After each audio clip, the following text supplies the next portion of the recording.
sammen og velkommen til den her video med min kanal. Der spiller simpelthen Fortnite igen, og jeg venter lige på min fætter, han lige tager min telefon. Og lige nu spiller min fætter simpelthen. Så jeg er nødt til at gøre sådan der, og jeg prøver lige at gøre noget.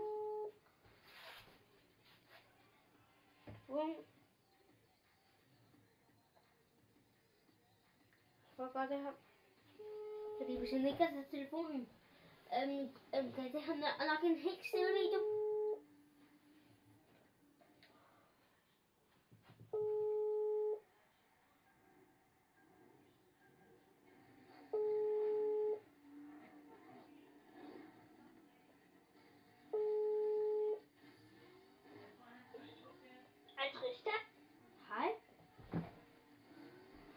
Hej alle sammen og velkommen til den her video. I dag spiller vi simpelthen Fortnite med min fætter igen.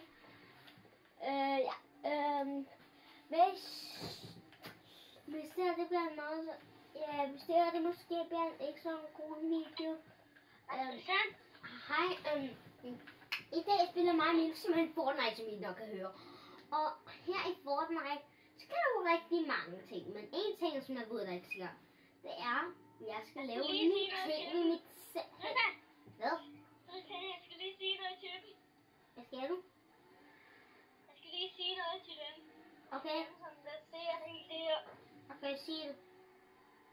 Det er bare fordi, at når der var 4 mennesker, så er jeg så skrive til bare, og så var jeg ikke engang færre, fordi der var nogen, som der bare havde en sniper. Jeg var tæt på nogen. Der var nogen, der havde en epic skyder, og så stod jeg. Fordi de rammer. Men jeg brugte også en af mine gode skyder. Men jeg stod bare på 3. pladsen.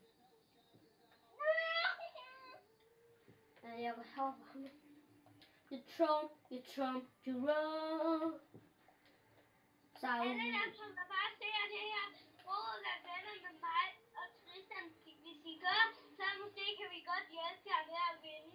Ja, nemlig, det var også det, jeg sagde i en af mine videoer før. Hvis I godt vil blive venner med mig, med mig og min fætter, så husk at like, og så husk at skrive noget i kommentarfeltet. Så kan det være, at vi måske vil have dit navn, men I skal først huske at skrive det. Ellers skal vi desværre ikke gøre det. Ellers kan vi nok godt sige, hvad vi simpelthen hedder, men herinde, ja, så flyver vi bare hele vejen rundt, og vi begynder at være rundt ham, og man kan ja, som jeg ser det her, husk at like and subscribe, så Tristan får en diamond label. Nej, altså jeg behøver ikke at få det. Hvis I liker og subscriber, vil det hjælpe utrolig meget. Lige nu sparer jeg nemlig sammen til en computer. Så hvis I liker og subscriber, ja, vil det hjælpe mega meget.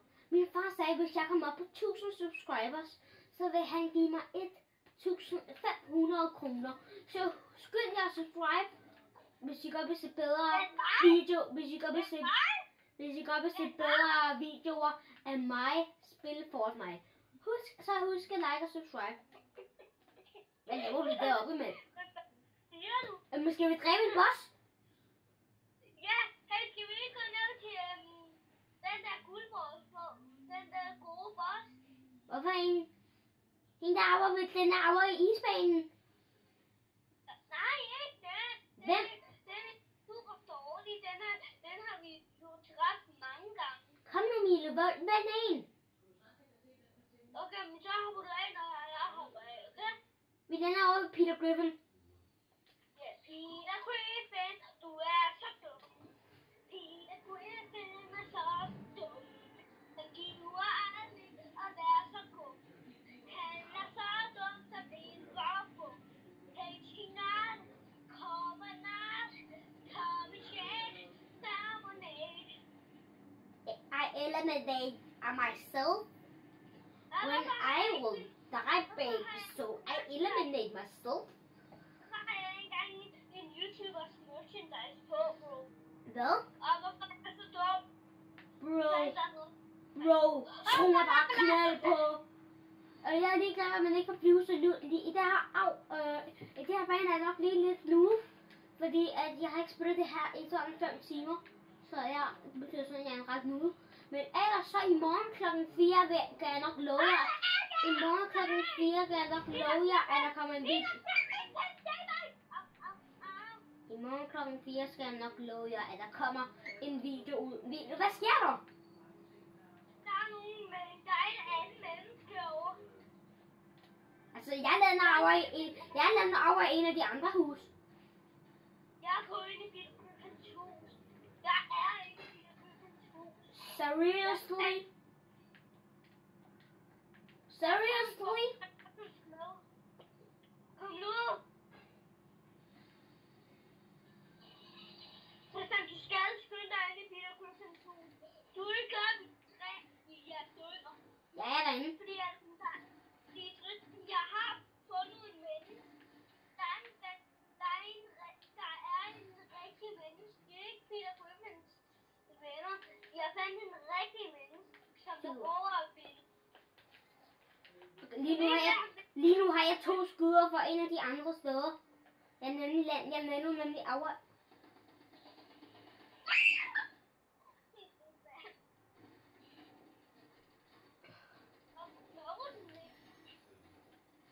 Hvem er det, der skyder efter dig? Det aner jeg fandme ikke.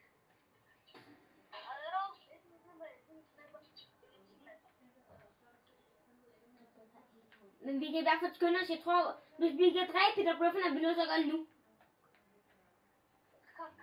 Lige nu skal vi gå til angreb. Lige nu skal vi skyde en af Peter Griffins hjælpere kommer hernede på jorden. Er du klar? Danny, først putter jeg lige de her ned. Jeg putter lige alle de her ned. Da jeg ikke gør det, så kan vi jo engang hoppe ud med at være hurtigt. Så godt.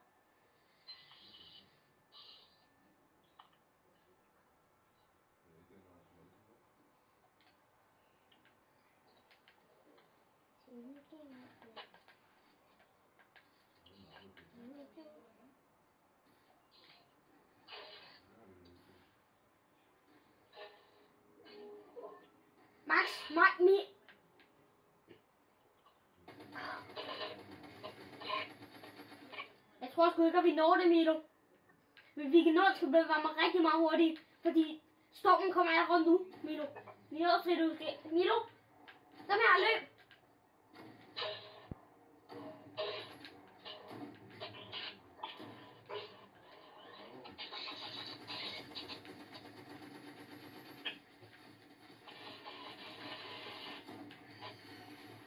Serious, Peter Griffin?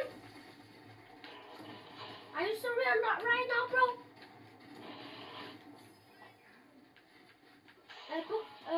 Du har taget den der ting.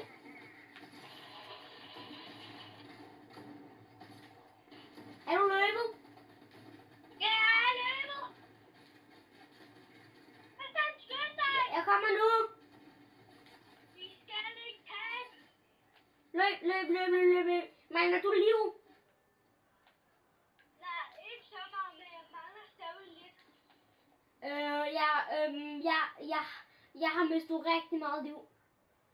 Har du med den der medalje? Ja, jeg har den ting, så nu er der nu står der, at der ikke er mere er Peter Griffin Borsen. Det er lige 13. Hey, hvordan fik du så meget liv? Jeg har ikke engang meget liv. Jeg har noget til dig, Milo. Jeg har det, fordi før vi gik derover, var jeg over i et andet hus. Her, jeg har et mælke til dig.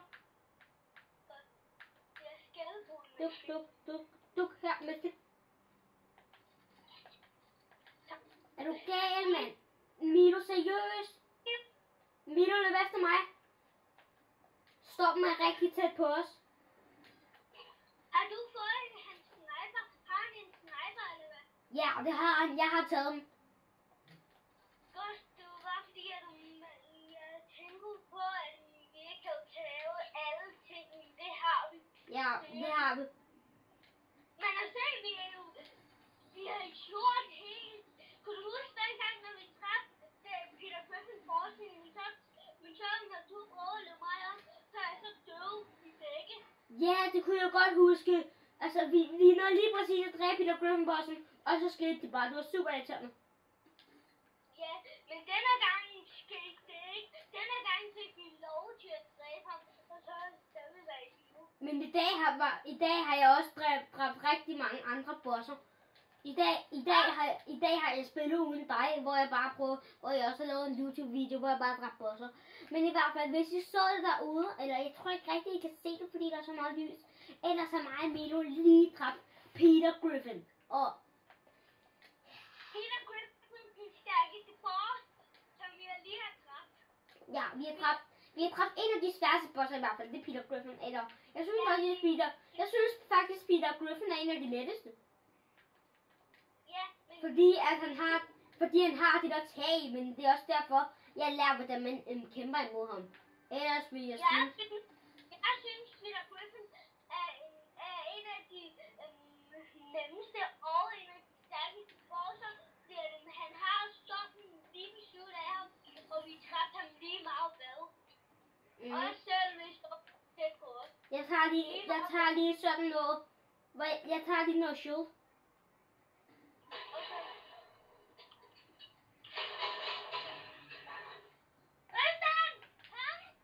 Hvor er du? Her udenfor, jeg fik lige noget i nævn, så nu har jeg fået alt det her nævn. Du må godt tage vandet. Ham der, nu har jeg så meget liv. Milo, nu har jeg så meget liv som en boss. Okay, men kan du se den her ting? Kan du se den ting i min hånd? Må jeg se den? Nå, sådan en der. Er det ikke sådan en der, så du bliver usynlig?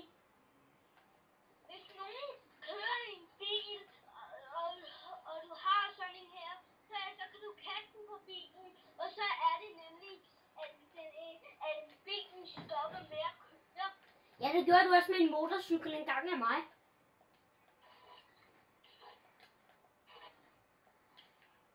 Det er ligesom pigge, men det er det ikke. Der var der en, der prøvede at skyde efter os. Så prøv at lukke den inde. Du skal blive, hvor du er. Shit, men du bliver ikke at blive, hvor du er. Du kan bare løbe.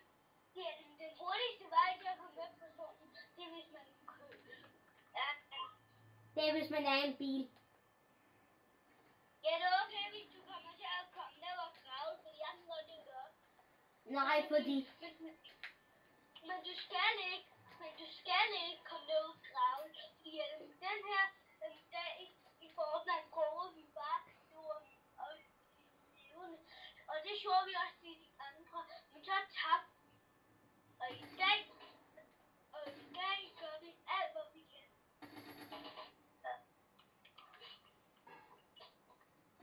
Der, mennesker!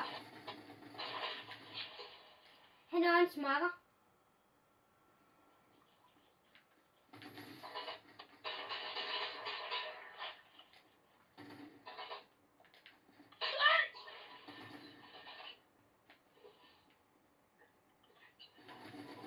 Han er god. Ja, jeg dræbte også ham, som der gravede. Jeg tror nok også bare han døde af mig. Han der, Ham der, som der gravede? ja. Jeg tror også, fordi jeg dræbte en anden en. Jamen, han døde ikke af dig, så jeg dræbte ham, og så dræbte du ham der. Jeg dræbte hans makker, men... Jeg med at dræbe ham, og så hørte jeg bare dig kæmpe, og så nåede jeg at dræbe. Følg efter mig. Jamen, Trist, der er en bil.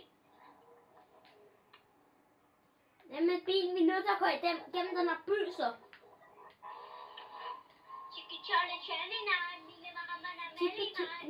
Milo, jeg så ikke en video.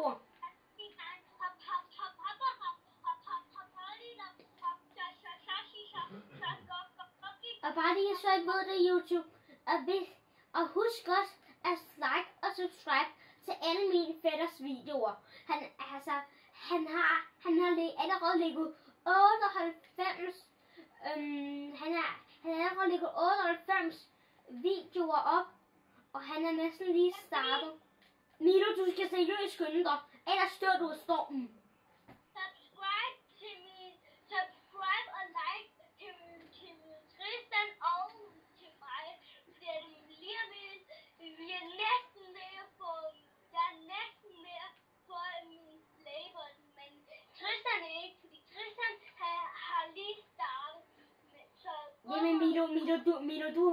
Milo, du er heller ikke rigtig tæt på. Du har jo 50 subscribers, og man skal have 100.000. Ja, så hvis jeg lander på 100.000,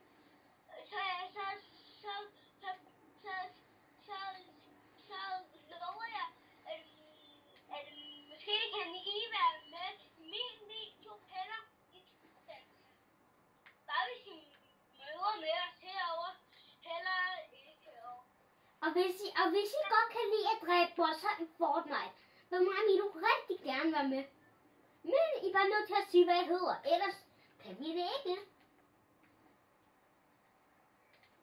Bliv venner med os, så kan I dræbe alle bosser, og så måske får I lov til at have en af bosserne superkræfter. Ja, det kan I godt, hvis I kan lade være med, hvis I spiller med os. Der er nogen, der skyder efter os. Det er en bil. Et eller andet sted. Der er nogen, der skyder efter os. Nogen skyder efter os. Du har jo en sniper, så du kan jo snipe. Jeg har ikke kun én sniper. Jeg har 2. Jamen, så kan du jo bruge den første. Jamen, jeg ved ikke, hvor de er. Hvad? Jeg ved ikke, hvor de er. Jamen, jeg så det deroppe bag os. Jeg Ja. så den om bag. Men lige nu kan vi ikke løbe bagom. Det kan også bare dog være Peter Griffin-bossen, som der gør det jo. Hvordan? Ja, Nå, ja, en af hans skorts kommer efter os. ja, de kommer efter os. Jamen, jeg tror faktisk nok, det bliver over til Peter Griffin-bossen. Måske. Måske bliver det over til Peter Griffin-bossen, eller måske gør det ikke. Ja. Men ved det aldrig. Bare sådan, jeg er bare sådan fuld materiale, bare fordi vi kun går ind til Peter Griffin-bossen. Hvis en af jer er god til Fortnite, så please vær venner med os. Så bliver vi bedre og bedre hele tiden, når vi spiller. Ja, og hvis I kan skaffe os en krone, vil jeg 100% gerne give jer 100 kroner. Men det kommer, hvis I kan skaffe mig en krone. Så bare sig, hvor I er. Så kan vi ligesom sige, at I skal sige, at vi mødes et sted, og så kan det være, så kan det være, at jeg kan komme over et sted, og så, ja. Yeah. Så kan vi møde hinanden. I was taking in so body, one taking me Peanut down. butter jelly time, jelly time, peanut butter jelly time, jelly time. Peanut butter bitch time, bitch time. Hvad laver du? Jeg prøver at bygge rundt, så det ikke engang falder ned. I was body, take nobody, that would calm me down. Kiss me on the lip, baby, wash me slowly. I was on you was gone, baby. Cover fire, det er sådan en der, men det er sådan en sniper. Så når det er sådan en der, så jeg tror måske mere, jeg vil have sådan en her. Jeg beholder mig nok mere til den her lige her. Godt. Jeg har allerede 2 sniper lige her. Jeg tror måske, vi skal nå den her ø. Kom, skal tage trampolinen. Nej, jeg tager den her. Okay, jeg kommer med dig. Come on, body, take nobody, come with, calm me down. Jeg prøver at blive skudt dig. Super. Nej. Godt. Og hvorfor har jeg fået tryk?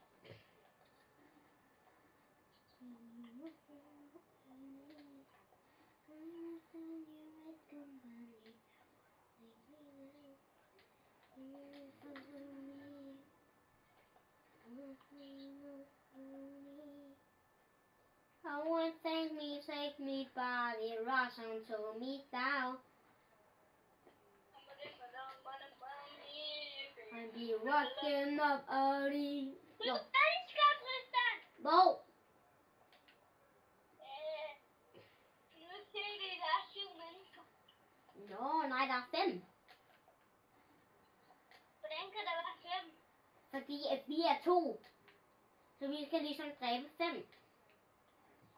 Nå ja. Den er vej. Hvad? Den er vej.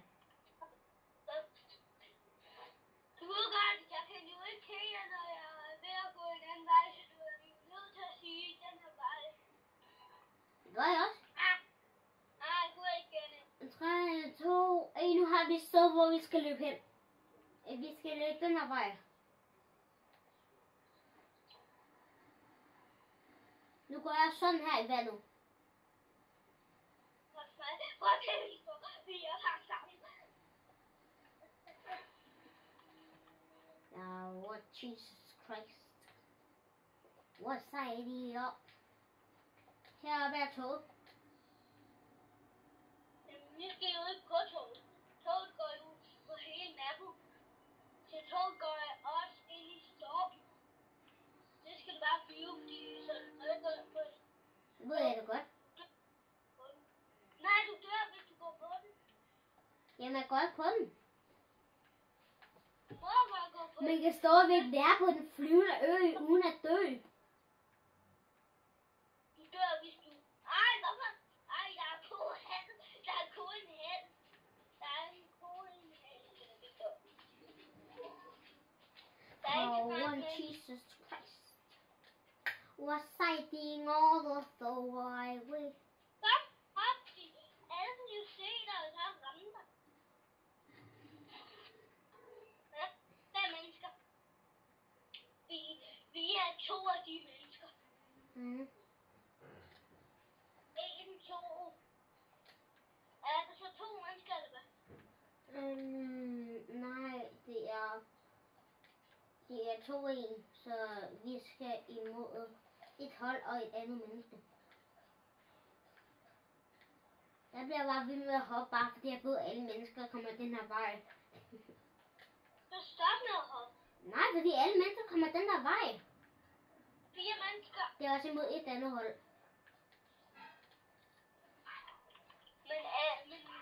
Men er der 2 på den hold? Eller kun 1? Der er 2. Okay, men så skal vi bare dræbe. Den her vej. Den her vej. Susanne, vi skal vinde. Men det kommer vi ikke til. Det er jo ikke godt, fordi der er kun 4 mennesker. Men jeg desværre nødt til at skuffe dig, men vi kommer ikke til at vinde. Susanne, ja. Hvor er du? Jeg er omvendt. Hvem er det, der skyder?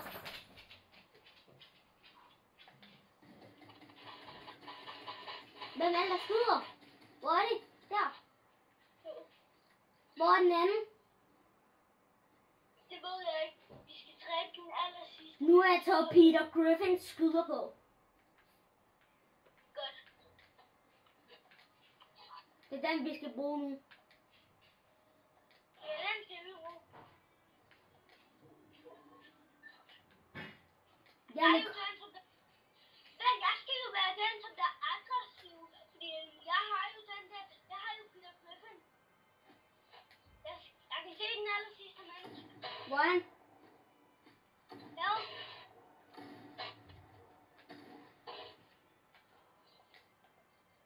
Vi gør det for alle vores subscribers. Hvor er han?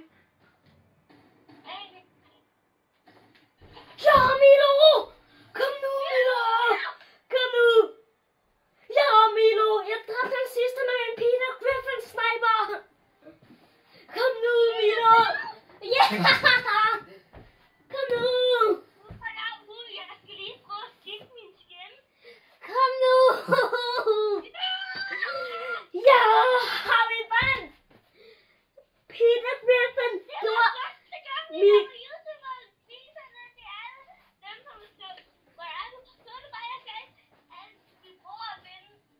Kom nu! Vandt. Ja, vi vandt! Fordi... Milo, det var kun fordi vi ikke dræbte Peter Griffin. Milo, det var kun fordi vi ikke dræbte Peter Griffin.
medaljon, ikke? Ja, jeg har jo den. Og det Milo, det aller sidste skud for mig, det var, at jeg zoomede ind med min Peter Griffin skyder, og skød ham sådan lige der, hvor hans hjerte sad. Og så stod han, og så stod der Victory Royale. Yeah, bro! Psych! Milo, bare som mig tænkede bare, prøv lige at tænke, hvis der står died by Peter Griffins hammer, pump, shotgun. Og det gjorde det så bare til allersidst, fordi der står, hvorfor en skyder man døde af, ikke? Så hos ham den allersidste stod der bare, Peter Griffins hammer, pump, shotgun. Jamen, skal jeg sige noget? Ja. Jeg sagde faktisk til alle sammen, som der ser og vores kanal. Jeg sagde faktisk, alle sammen, som der like og subscribe, og vi prøver at vinde på det, og så gerne blive bra. Ja. Alle sammen, tusind tak, fordi I så den her mega fantastiske video, hvor mig og Milo simpelthen vandt i Fortnite. Tak fordi I vil se den, og hej. Husk at subscribe til Trøsten og Milo. Tusind tak, Kasper. Farvel.